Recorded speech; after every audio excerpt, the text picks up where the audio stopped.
আসসালামু আলাইকুম। MN blog থেকে আমি নাসরিন রহমান বলছি।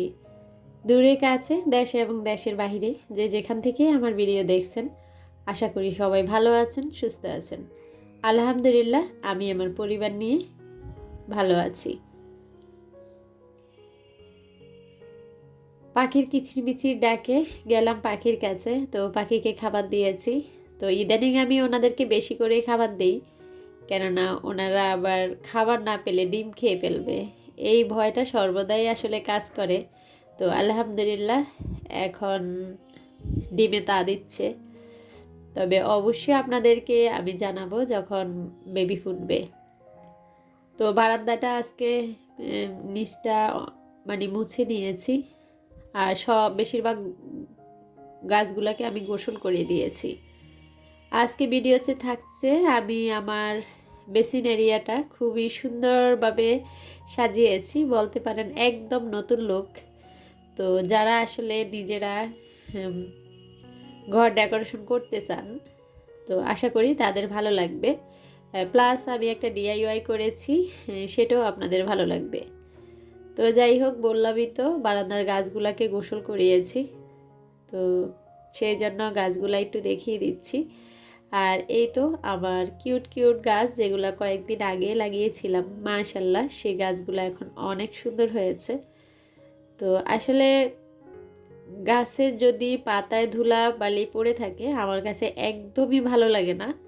তবে আসলে অনেক সময় পারি না, তো সব সময় চেষ্টা করি একটু সুন্দর করে রাখার জন্য। তো আজকে আমার রান্নাটা অনেকই দেরি হয়ে গিয়েছে। নিয়াজকে যখন স্কুল থেকে আনতে গিয়েছিলাম, নিয়াজ বায়না করলো, মানে ওর বন্ধুর বাসায় চলে গেল। তো ওখানে যেও অনেকটা টাইম আমি আসলে দেখা যায় চলে গিয়েছে।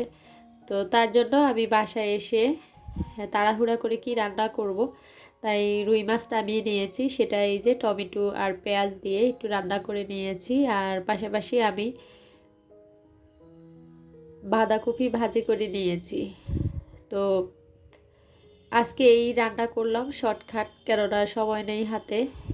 একটু পরে আজান দিয়ে দিবে, নিয়ে আজকে গোসল করাবো। পাশাপাশি বারান্দায় যেহেতু অনেক কাজ করেছি, মাছটা ভাজতে দিয়ে আর ভাতটা চুলার উপর বসিয়ে দিয়ে পুরো বারান্দাটা পরিষ্কার করেছি। তো তার জন্য দেখা যায় যে অনেকটা সময় চলে গিয়েছে। তো যাই হোক, বেসিন এরিয়াটা আমি আসলে দুপুরে খাবারের পর আজকে একটু ডেকোরেশন করলাম, তো সেটাও আপনাদের সঙ্গে শেয়ার করব। এই যে আমার দুপুরের রান্না অলরেডি শেষ, খেয়ে দিয়ে নিয়েছি। আর এই যে আমার বেসিনটা বর্তমান অবস্থা এরকম, তো দেখতেই পাচ্ছেন বেসিনের অবস্থা।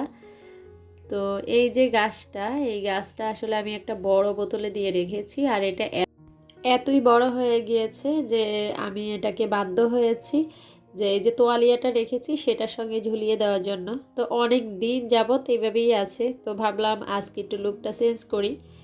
তো যারা আমার ভিডিও এই পর্যন্ত দেখতেছেন তাদেরকে জানাই অসংখ্য ধন্যবাদ। আর যদি লাইক না দিয়ে থাকেন ভিডিওতে, প্লিজ একটা লাইক দিয়ে নেবেন। তো বেসিন এরিয়াটা সাজানোর জন্য আমার লেস লাগবে, যেহেতু আমার ঘরের এখন বেশিরভাগ অংশটুকুই আমি লাল দিয়ে সাজিয়েছি। তো এখানেও আমি একটু লাল লেস ইউজ করব। তো লাল লেসটা কোথায় ইউজ করতেছি আপনাদেরকে আমি দেখাচ্ছি। তো যেহেতু আসলে আমি নিজেকে দেখাই না, তার জন্য আসলে এই যে কোনো গ্লাসের সামনে মানে আয়নার সামনে ভিডিও করতে আমার খুবই সমস্যা হয়। তো যাই হোক, আমি লেসটা আমি এই যে আয়নার পাশে লাগাবো। তো কিভাবে লাগাচ্ছি সেটা আপনাদেরকে বলে দিব।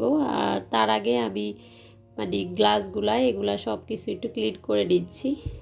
আসলে ক্লিন তো কদিন পর পরই করা হয়, তো আজকে যেহেতু একটু ডেকোরেশন করে নিচ্ছি, তো তার জন্য আরেকটু পরিষ্কার করে নিচ্ছি। আমার বেসিনের অবস্থা তেমন একটা ভালো না, কেননা আমার বাসাটা যেহেতু একটু পুরনো বাসা। তো যাই হোক, যেহেতু নিজের বাসা না, যেহেতু আমি এই বাসাতে ভাড়া থাকি, তাই আসলে নিজের মনের মতো করে সব কিছু তো হবে না। তবে যেটুকু আছে আলহামদুলিল্লাহ নিজের মতো করে গুছিয়ে রাখার চেষ্টা করি। তো যাই হোক, পরিষ্কার করা শেষ হয়ে গিয়েছে। আর দেখতেই পাচ্ছেন লেজটা দিয়ে আমি কি করেছি। এই লেসটা আমি দুই পাশে একটু একটু হট গ্লু লাগিয়ে নিয়েছি। আর দুই পাশে আমি পুরা আয়নাটাতে কিন্তু হট গ্লু দেইনি, লেসের দুই মাথায় আমি একটু একটু হট গ্লু দিয়ে সেটা একটু হালকা চাপ দিয়ে দিয়েছি টাইসের সঙ্গে। তো আমার পুরা আয়নাটা কভার করা হয়ে গিয়েছে। তো মাশাআল্লাহ দেখতেই পাচ্ছেন আয়নাটা এখন কত সুন্দর লাগতেছে। সাধারণ একটা আয়না এখন খুবই গর্জিয়াস মনে হচ্ছে। আসলে আমার কাছে মনে হয় আমি যে বাসায় থাকব সেটা নিজের মতো করে থাকব। বাড়ি আল্লাহ পাক বাড়ি গাড়ি প্লট কবে দেয় তা জানি না, তবে যেখানেই থাকি নিজের মনের মতো করে থাকার চেষ্টা করি, নিজের মতো করে গুছিয়ে রাখার চেষ্টা করি যতটুকু পারি। তো যাই হোক, এখন আমি যেগুলো ছিল আমার বেসিন এরিয়ায় সেখান থেকে একটু যোগ বিয়োগ করে প্লাস মাইনাস করে সেটাকে একটু সাজিয়ে নিচ্ছি। তো এখানে আমাদের 5 সদস্যের 5টা ব্রাশ রেখে দিলাম। পাশাপাশি হ্যান্ড ওয়াশের যে বক্সটা সেটাও আমি ডিআইওয়াই করেছি, যেটা ব্রাশ রাখার সেটাও আমি ডিআইওয়াই করেছি। আর এই যে সসের একটা বোতল প্রথমেই রাখলাম সেটাও আমি ডিআইওয়াই করেছি। তো মোটামুটি এখানে আমি যা রেখেছি সবই আমার নিজের হাতের তৈরি করা। এখন আমি লম্বা যে গাছটা আছে সেটাকে ছোট টুকরা টুকরা করে কেটে নিব। তবে গাছটা টুকরা করার সময় আমার হাতটাই আমি টুকরা করে ফেলতে নিয়েছিলাম। আল্লাহর জন্য বেঁচে গিয়েছে। আল্লাহ আসলে সব কিছুর মালিক, তিনি আসলে বান্দাকে হেফাজত করেন। তো এই যে টুকরা টুকরা করে গাছটা আমি কিন্তু ধুয়ে নিয়েছি অফ ক্যামেরায়।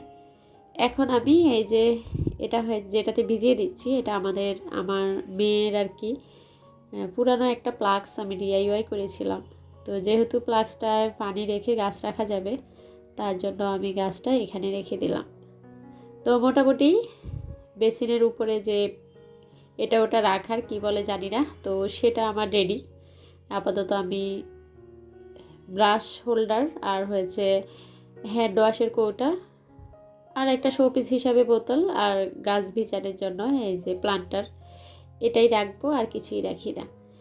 তো দেখতেই পাচ্ছেন সবটুকু কেমন উপরের অংশটা খালি খালি মনে হচ্ছিল, তাই আমি এই যে আমার আঁকা ছবিটা দিয়ে এখানে আমি একটু সাজিয়ে নিলাম। আর ছবিটা আমি আটকিয়েছি একটু হট গ্লু গান দিয়ে, যেহেতু এটা একটা ঢাকনার উপর করা।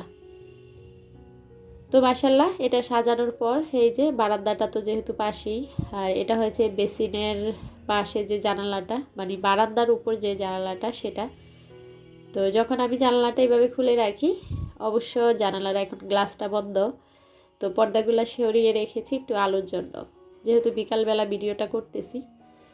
তো এখন আমার বেসিন এরিয়াটা কেমন লেগেছে আপনারা অবশ্যই আমাকে জানাবেন প্লিজ। আমার কাছে তো অনেক ভালো লাগতেছে এবং সম্পূর্ণই নতুন একটা লুক এসেছে।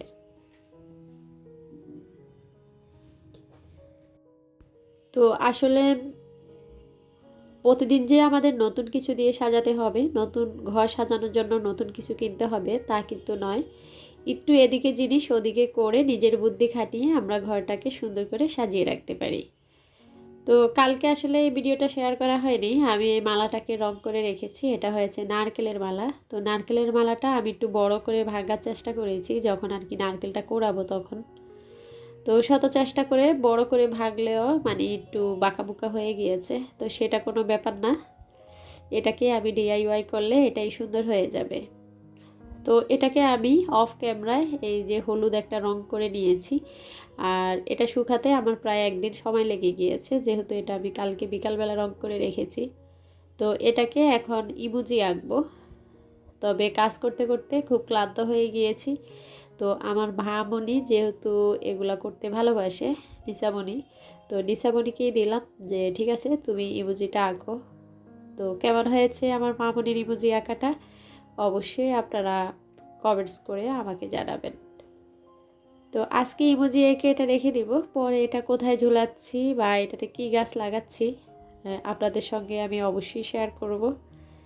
তবে আমি আপনাদেরকে বলবো যারা এখনও নারকেলের বালাতে গাছ লাগাননি তারা লাগিয়ে দেখবেন। আমি যেহেতু অনেকগুলো নারকেলের বালাতে গাছ লাগিয়েছি, আমি জানি নারকেলের বালা কতটুকু টেকসই এবং গাছ খুব ভালো হয়, যেহেতু এটা সবসময় একটু ভেজা ভেজা ভাব থাকে, গাছ আসলে তেমন একটা পানি দিতে হয় না।